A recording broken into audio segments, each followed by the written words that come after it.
Hai semuanya, kami dari kelompok 10 yang beranggotakan pertama ada Tiara Aulia Elsa Kendra, yang kedua ada Ulisiani, yang ketiga ada Vira Yunia Samsul akan mempresentasikan mengenai bank umum konvensional. Berikut topik pembahasan bank umum konvensional yang pertama, pengertian dan jenis bank umum konvensional, yang kedua pendirian, kegiatan, dan sumber dana bank umum, yang ketiga alokasi dana dan pengelolaan aktiva dan pasiva, yang keempat manajemen likuiditas dan kehati-hatian bank umum, yang kelima tingkat kesehatan bank, dan yang terakhir arsitek perbankan Indonesia dan membangun arsitektur sistem keuangan Indonesia. Yang pertama, pengertian dan jenis bank umum konvensional. Bank umum konvensional menurut Undang-Undang Nomor 10 Tahun 1998 yaitu badan usaha yang menghimpun dana dari masyarakat dalam bentuk simpanan dan menyalurkannya kepada masyarakat dalam bentuk kredit dan atau bentuk-bentuk lainnya dalam rangka meningkatkan taraf hidup rakyat banyak. Jenis-jenis bank umum konvensional. Yang pertama menurut kegiatan usaha, yang kedua menurut kepemilikan, yang ketiga menurut target pasar, dan yang keempat menurut cara penentuan harga. Berikut jenis bank umum konvensional menurut kegiatan usaha ada dua. Yang pertama bank umum, yaitu bank yang melaksanakan kegiatan usaha secara konvensional dan atau berdasarkan prinsip syariah yang dalam kegiatannya memberikan jasa dalam lalu lintas pembayaran. Dan yang kedua ada bank pengkreditan rakyat, yaitu bank yang dapat melaksanakan kegiatan usaha secara konvensional dan atau berdasarkan prinsip syariah yang dalam kegiatannya tidak memberikan jasa dalam lalu lintas pembayaran. Jenis bank umum konvensional menurut kepemilikannya ada 5. Yang pertama bank pemerintah. Sebagian atau seluruh sahamnya dimiliki oleh pemerintah Indonesia, contohnya BRI, BNI, BTN, dan Bank Mandiri. Yang kedua ada bank swasta. Sebagian besar sahamnya dimiliki oleh swasta nasional serta akte pendiriannya pun didirikan swasta. Yang pertama ada devisa dengan contoh BCA, Bank Siniaga, Bank Mega. Yang kedua non devisa, Bank Andara, dan Bank Mayora. Yang ketiga ada Bank Pembangunan Daerah. Sebagian atau seluruh saham dimiliki oleh pemerintah daerah provinsi, contohnya BPDIY dan Bapalin. Yang keempat ada bank asing. Sebagian atau seluruh saham dimiliki pihak swasta asing atau pemerintah asing, contohnya Bank of China dan Deutsche Bank. Kemudian yang kelima ada bank campuran. Didirikan bersama oleh satu atau lebih bank umum yang didirikan oleh BNI, contohnya Bank Sumitomo Mitsui Indonesia dan Bank Commonwealth. Jenis bank umum konvensional menurut target pasar ada 3. Yang pertama retail bank, yaitu jenis bank yang lebih fokus pada layanan dan transaksi kepada nasabah retail, yakni nasabah individual, perusahaan, atau lembaga lain dengan skala kecil. Yang kedua ada corporate bank, yaitu jenis bank yang lebih fokus pada layanan dan transaksi kepada nasabah berskala besar yakni berbentuk korporasi. Dan yang ketiga adalah retail corporate bank, memberikan pelayanan baik kepada nasabah retail maupun korporasi. Jenis bank umum konvensional menurut cara penentuan harga ada 2, yaitu prinsip syariah. Yang pertama, pembiayaan berdasarkan prinsip bagi hasil atau mudharabah. Yang kedua, pembiayaan berdasarkan prinsip penyertaan modal atau musyarakah. Yang ketiga, prinsip jual beli barang dengan memperoleh keuntungan, yaitu murabahah. Dan yang keempat, pembiayaan barang modal berdasarkan sewa murni tanpa pilihan, yaitu ijarah. Dan yang terakhir, atau dengan pilihan pemindahan kepemilikan atas barang yang disewa dari pihak oleh pihak lain atau ijarah wa iktisna. Kemudian ada prinsip konvensional. Yang pertama, menetapkan tingkat bunga sebagai harga, dan yang kedua, jasa-jasa bank diperlakukan biaya-biaya tertentu dalam nominal atau persentase tertentu. Kita akan membahas untuk materi yang kedua, pendirian, kegiatan, dan sumber dana Bank Umum BU. Pendirian Bank Umum BU. Bank Umum dapat didirikan dan menjalankan usahanya dengan izin Bank Indonesia selaku Bank Sentral. Pemberian izin untuk mendirikan Bank Umum dilakukan melalui 2 tahapan. 1. Persetujuan prinsip. 2. Izin usaha.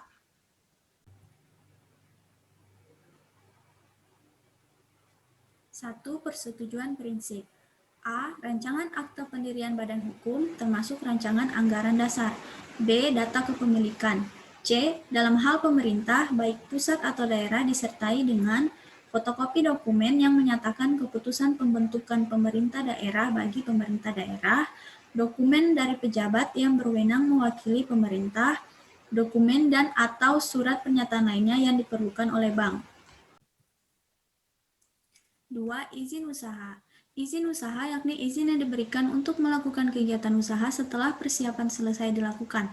Ada beberapa syarat yang dilakukan dalam izin usaha diantaranya A. Akta pendirian badan hukum berisi anggaran dasar yang telah disahkan oleh pihak yang berwenang. B. Data kepemilikan. C. Daftar susunan Dewan Komisaris dan Direksi. D. Bukti setoran modal minimal 30% dalam bentuk fotokopi bilet deposito atas nama Gubernur BI. E. Bukti kesiapan operasional, daftar aktiva tetap dan inventaris, bukti kepemilikan atau perjanjian sewa gedung kantor, foto gedung kantor dan ruangan, contoh formulir yang akan digunakan untuk operasional bank, NPWP, dan tanda daftar perusahaan TDP. Pendirian Bank Umum BU. Setelah dua tahapan itu dipenuhi secara lengkap, maka izin dalam pendirian bank sudah disetujui oleh Gubernur Bank Indonesia secara resmi. Melihat pertimbangan serta kelengkapan dan kebenaran berkas yang diajukan, serta analisis yang dilakukan Dewan Anggota Bank Indonesia.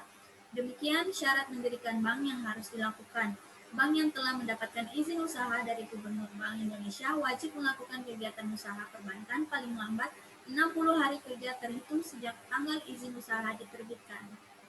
Yang ketiga adalah alokasi dana dan pengelolaan aktiva dan pasiva.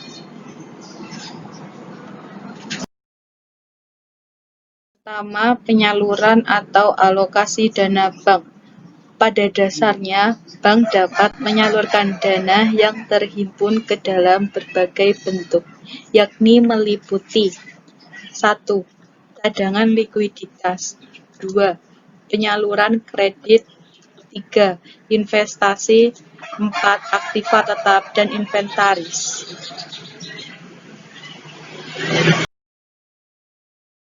Pertama, cadangan likuiditas. Cadangan likuiditas merupakan jenis aktiva yang memiliki tujuan untuk pemenuhan kebutuhan likuiditas jangka pendek yang mudah diperjualbelikan. Cadangan likuiditas sendiri terdiri atas dua, yaitu cadangan primer dan cadangan sekunder.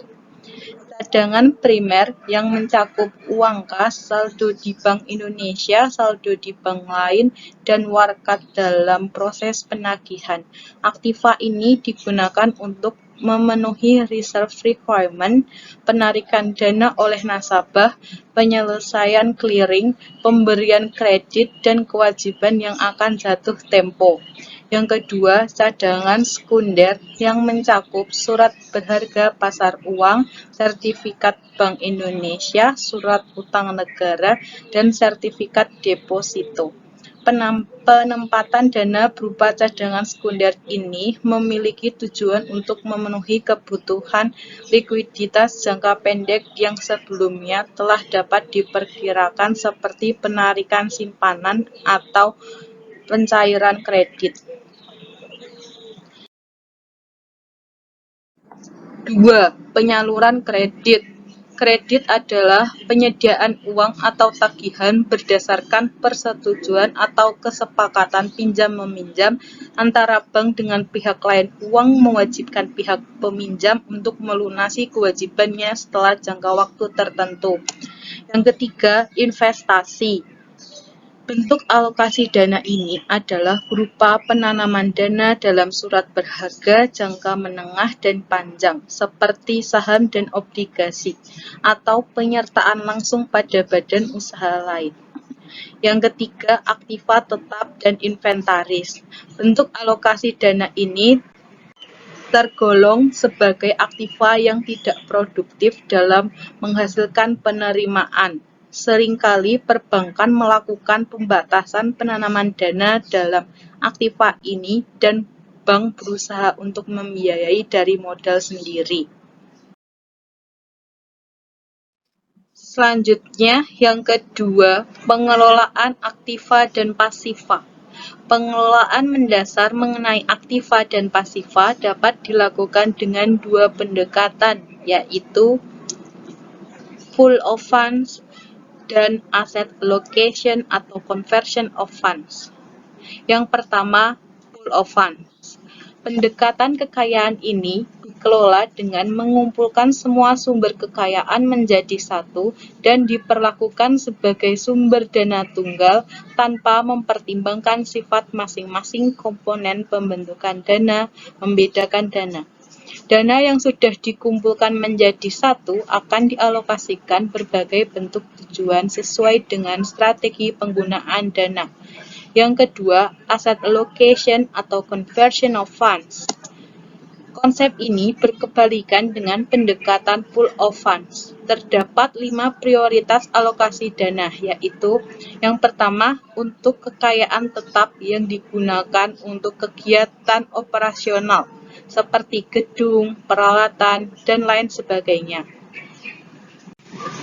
Yang kedua, memelihara cadangan primer untuk memenuhi kebutuhan likuiditas. Yang ketiga, bank sebaiknya mengalokasikan dana untuk cadangan sekunder yang digunakan untuk memenuhi kebutuhan likuiditas apabila terjadi penarikan dana dan permintaan kredit yang tidak diperkirakan sebelumnya. Yang keempat, alokasi kredit. Yang kelima, bank melakukan diversifikasi pada investasi saham, obligasi, dan surat berharga jangka panjang. Yang selanjutnya akan dijelaskan oleh teman saya. Topik pembahasan nomor 4 yaitu manajemen likuiditas dan kehati-hatian bank umum. Manajemen likuiditas ada 3. Yang pertama, commercial loan theory or productive theory of credit, yaitu likuiditas bank akan terjamin apabila aktiva produktif bank diwujudkan dalam bentuk kredit jangka pendek dan bersifat self-liquidity. Yang kedua ada asset sustainability theory, yaitu likuiditas bank dapat dijaga apabila aset bank dapat diubah ke bentuk aset lain yang lebih liquid sesuai dengan kebutuhan. Dan yang ketiga adalah doctrine of anticipate income theory, yaitu likuiditas bank dapat dipelihara melalui kredit jangka panjang dengan asumsi jadwal pembayaran pokok dan bunga pinjaman direncanakan sebaik mungkin dan dipastikan sesuai dengan pendapatan masa mendatang dari debiturnya. Kehati-hatian bank umum. Yang pertama, modal inti bank. Modal inti meliputi modal disetor dan cadangan tambahan modal. Pemenuhan kewajiban modal inti minimum dapat dilakukan melalui penambahan modal disetor, pertumbuhan laba, merger, konsolidasi, atau akuisisi. Yang kedua, kewajiban penyediaan modal minimum atau KPMN. Bank wajib memenuhi modal minimum sebesar 8% dari aset tertimbang menurut risiko atau ATMR, baik untuk risiko kredit, operasional, dan risiko pasar. Dan yang ketiga ada posisi devisa neto atau PDN. Secara keseluruhan maksimal adalah 20% dari modal. Untuk neraca yang maksimal 20% dari modal, PDN secara keseluruhan merupakan penjumlahan nilai absolut, yaitu selisih bersih aset dan liabilitas dalam neraca untuk setiap falas, ditambah selisih bersih tagihan dan kewajiban baik yang merupakan komitmen ataupun kontingensi dalam rekening administrasi untuk setiap falas dalam rupiah. Dan yang keempat, batas maksimum pemberian kredit atau BMPK atau legal lending limit. Untuk pihak yang terkait dengan bank penyedia dana kepada satu peminjam yang bukan merupakan pihak terkait ditetapkan validity 20% dari modal bank. Sedangkan untuk satu kelompok peminjam yang bukan pihak terkait ditetapkan maksimal 25% dari modal bank. Untuk pihak yang terkait dengan bank, seluruh portofolio penyediaan dan kepada pihak terkait dengan bank ditetapkan maksimal 100% dari modal bank. Penyediaan dana oleh bank dikategorikan sebagai pelampauan BMPK apabila disebabkan oleh penurunan modal bank, perubahan nilai tukar, perubahan nilai wajar, penggabungan usaha, perubahan struktur kepemilikan, dan atau perubahan struktur kepengurusan dan perubahan ketentuan. Yang kelima, kualitas aset bank umum. Bank wajib menetapkan kualitas yang sama terhadap beberapa rekening aset produktif yang digunakan untuk membiayai satu debitur. Yang keenam, penyisihan penghapusan aset atau PPA. Bank umum konvensional wajib membentuk PPA terhadap aset produktif dan aset non-produktif. PPA aset produktif berupa cadangan umum dan cadangan khusus. PPA aset non-produktif hanya cadangan khusus. Cadangan umum ditetapkan minimal 1% dari aset produktif yang memiliki kualitas lancar tidak termasuk SBI, SUN, dan AP yang dijamin agunan tunai.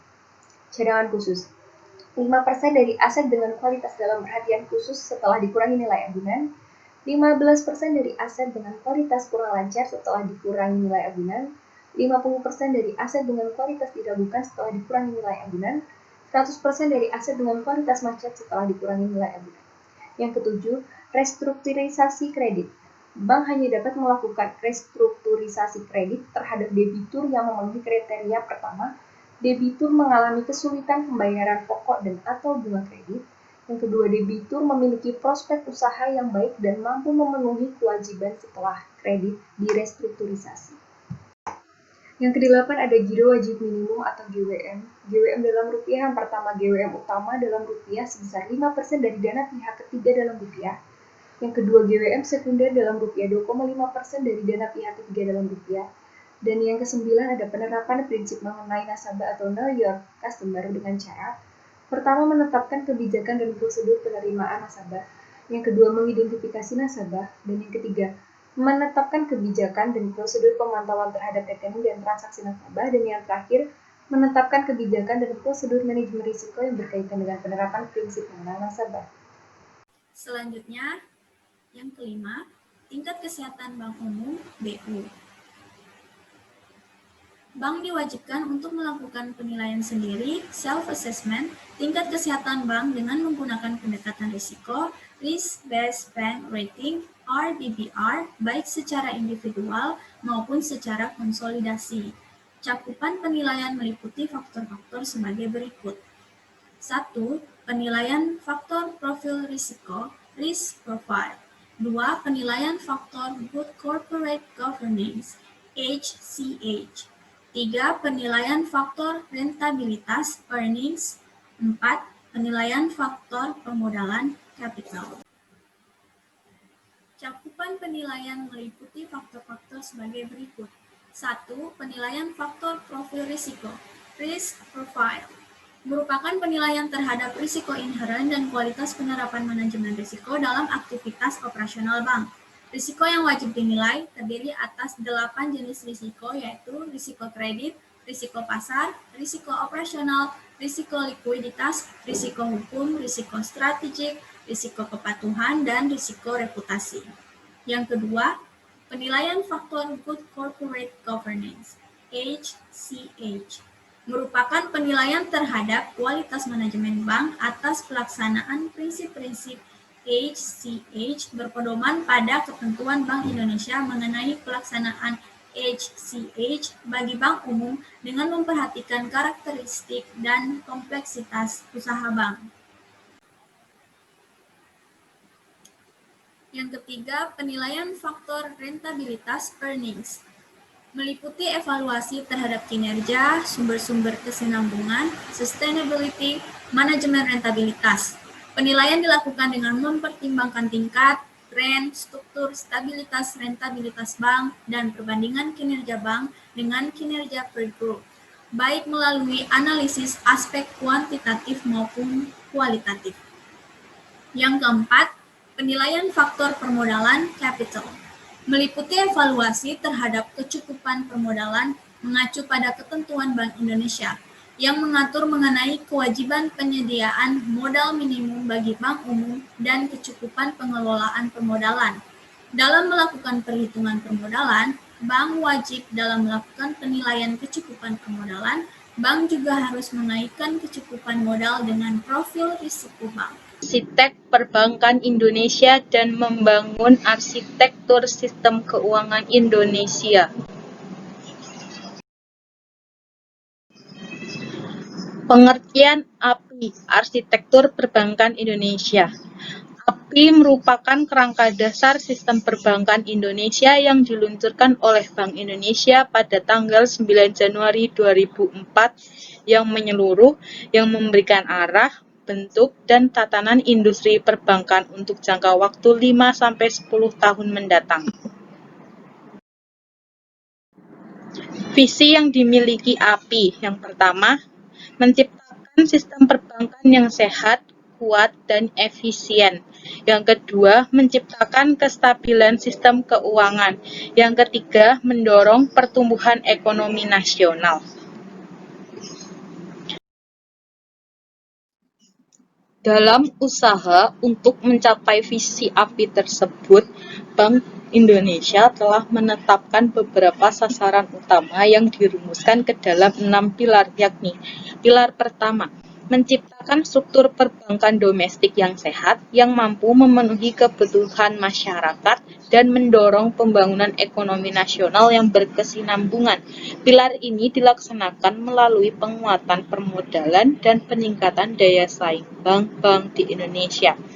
Pilar kedua, menciptakan sistem pengaturan dan pengawasan bank yang efektif dan mengacu pada standar internasional. Pilar ini dilaksanakan melalui peningkatan kepatuhan atau compliance terhadap 25 Basel Core Principle for Effectiveness Bank Supervision yang disusun oleh The Basel Committee on Banking Supervision. Pilar ketiga, menciptakan industri perbankan yang kuat dan memiliki daya saing yang tinggi, serta memiliki ketahanan dalam menghadapi resiko. Pilar ini dilaksanakan melalui peningkatan koordinasi antara lembaga pengawas dan penerapan pengawasan berbasis resiko. Pilar keempat, menciptakan good corporate governance dalam rangka memperkuat kondisi internal perbankan nasional. Pilar ini dilaksanakan peningkatan kualitas manajemen risiko dan peningkatan kemampuan operasional perbankan Indonesia. Pilar kelima, menciptakan infrastruktur yang lengkap untuk mendukung terciptanya industri perbankan yang sehat. Pilar ini dilaksanakan melalui pembentukan biro kredit dan optimalisasi lembaga pemeringkat kredit. Pilar keenam, mewujudkan pemberdayaan dan perlindungan konsumen jasa perbankan. Pilar ini dilaksanakan melalui penyelesaian seluruh pengaduan nasabah, pembentukan lembaga mediasi, dan peningkatan transparansi. Keenam pilar tersebut dilaksanakan melalui beberapa program kegiatan sebagai berikut. Yang pertama, program penguatan struktur perbankan nasional. Yang kedua, program peningkatan kualitas pengaturan perbankan. Yang ketiga, program peningkatan fungsi pengawasan. Yang keempat, program peningkatan kualitas manajemen dan operasional perbankan. Yang kelima, program pengembangan infrastruktur perbankan. Yang keenam, program peningkatan pelindungan nasabah. Program kegiatan pertama yaitu program penguatan struktur perbankan nasional. Program peningkatan modal bank diharapkan dapat mengarah pada terciptanya struktur perbankan yang lebih optimal, yakni pertama, 2-3 bank yang mengarah pada bank internasional dengan kapasitas dan kemampuan untuk beroperasi. Yang kedua, 3-5 bank nasional yang memiliki cakupan usaha yang sangat luas dan beroperasi secara nasional serta memiliki modal antara 10 triliun rupiah sampai dengan 50 triliun rupiah. Yang ketiga, 30-50 bank yang kegiatan usahanya terfokus pada segmen usaha tertentu sesuai dengan kapabilitas dan kompetensi masing-masing bank.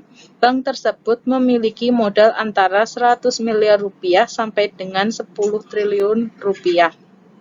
Yang keempat, BPR dan bank dengan kegiatan usaha tersebut yang memiliki modal di bawah 10 miliar rupiah memiliki jumlah unit yang lebih dominan.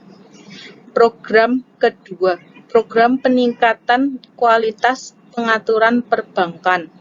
Program ini memiliki tujuan untuk meningkatkan efektivitas pengaturan serta memenuhi standar pengaturan yang mengacu pada international best practice.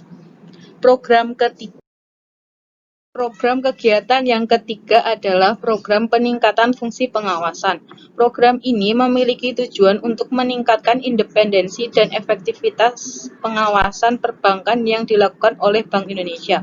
Program keempat yaitu program peningkatan kualitas manajemen dan operasional perbankan. Program ini memiliki tujuan untuk meningkatkan good corporate governance, kualitas manajemen risiko, dan kemampuan operasional manajemen.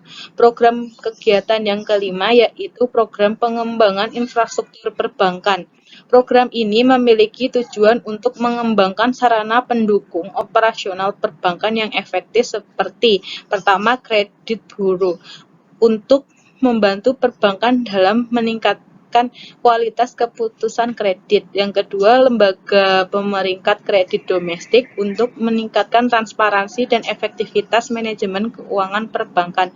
Dan yang terakhir, pengembangan skema penjamin kredit untuk meningkatkan akses kredit bagi masyarakat. Program kegiatan yang keenam adalah program peningkatan perlindungan nasabah. Program ini memiliki tujuan untuk memperdayakan nasabah melalui penetapan standar penyusunan mekanisme pengaduan nasabah, pendirian lembaga mediasi independen, peningkatan transparansi informasi produk perbankan, dan edukasi bagi nasabah. Selanjutnya, pengertian ASKI atau Arsitektur Sistem Keuangan Indonesia.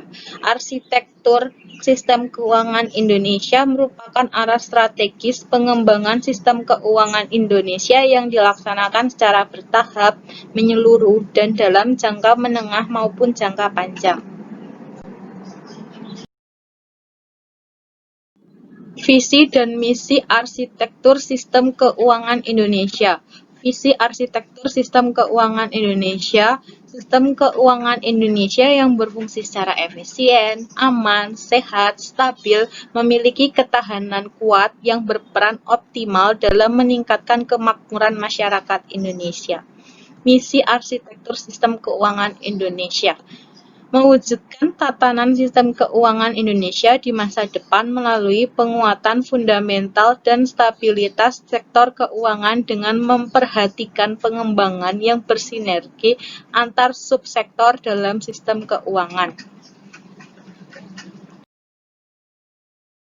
Untuk menunjukkan ke arah pencapaian visi dan pelaksanaan misi Arsitektur Sistem Keuangan Indonesia, seluruh subsektor keuangan tersebut ditopang oleh 6 pilar utama Arsitektur Sistem Keuangan Indonesia.